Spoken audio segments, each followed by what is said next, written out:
Hello friends, আজকে আমি দেখাবো ইলাস্ট্রেটর থেকে DXF ফাইল এক্সপোর্ট করে কিভাবে আর্টক্যামে ইনপুট করবেন।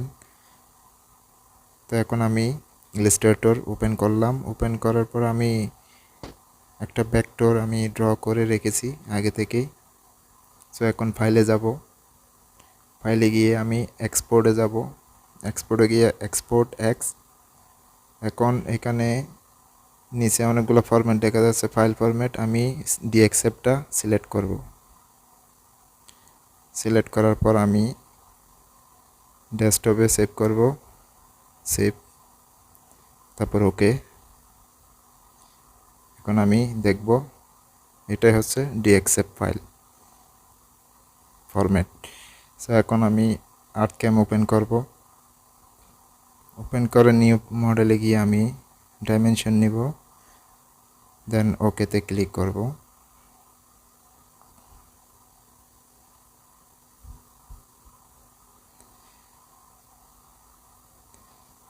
ওপেন হতে একটু সময় লাগতেছে। সো এখন ওপেন হয়ে গেল। এখন আমি ভেক্টরে যাব। ভেক্টর থেকে আমি ইনপুটে যাব। ইনপুটে গিয়ে ওই ফরম্যাটটা আমি এখানে ওপেন করব।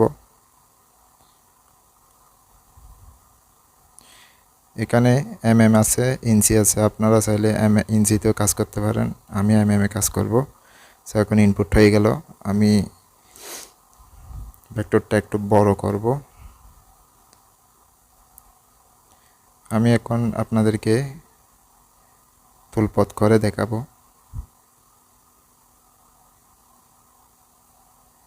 সো এখানে একটু সমস্যা হয়েছে, এটা আমি কাট করব এখন।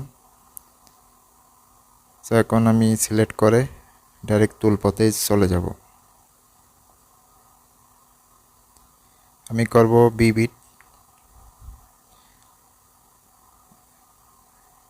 আমি বিটে ক্লিক করলাম। এখন এখানে দেখা যাচ্ছে সিলেক্টেড ভেক্টর সিলেক্ট করব। আমি 3 mm কাটব এবং বিট সিলেক্ট করতে হবে। আমি যেহেতু বিট সিলেক্ট করছি, বিটে নিব।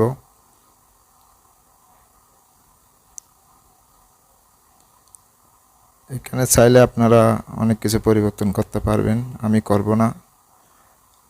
সো এখন ম্যাটেরিয়াল থিকনেস দিব 10 mm। ওকে, এবার সরাসরি ক্যালকুলেট নাও।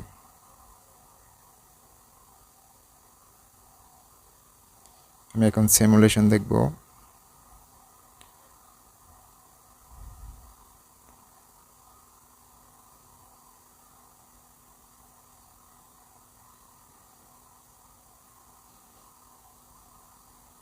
আমি সিমুলেশনটা ফাস্ট করে দিই। সো ফ্রেন্ড, দেখলেন এইভাবেই ইলাস্ট্রেটর থেকে DXF ফাইল এক্সপোর্ট করে আর্টক্যামে ইনপুট করতে পারবেন। সো ফ্রেন্ড, এই ভিডিওটা যদি ভালো লেগে থাকে অবশ্যই আপনারা লাইক করবেন, শেয়ার করবেন, এবং কোনো কিছু না বুঝে থাকলে কমেন্ট সেকশনে জানাতে পারেন, এবং কোন ধরনের ভিডিও আপলোড দিব ওটাও কমেন্ট সেকশনে জানাতে পারেন। আর যারা আমার চ্যানেলটি সাবস্ক্রাইব করেন নাই, সাবস্ক্রাইব করে রাখুন, যাতে নতুন ভিডিও আপলোড দেওয়ার সাথে সাথে আপনাদের কাছে পৌঁছে যায়।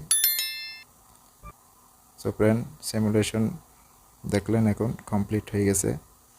সো এভাবেই করে আপনারা ইলাস্ট্রেটর থেকে যে কোনো ভেক্টর আপনারা ইনপুট করতে পারেন আর্টক্যামে।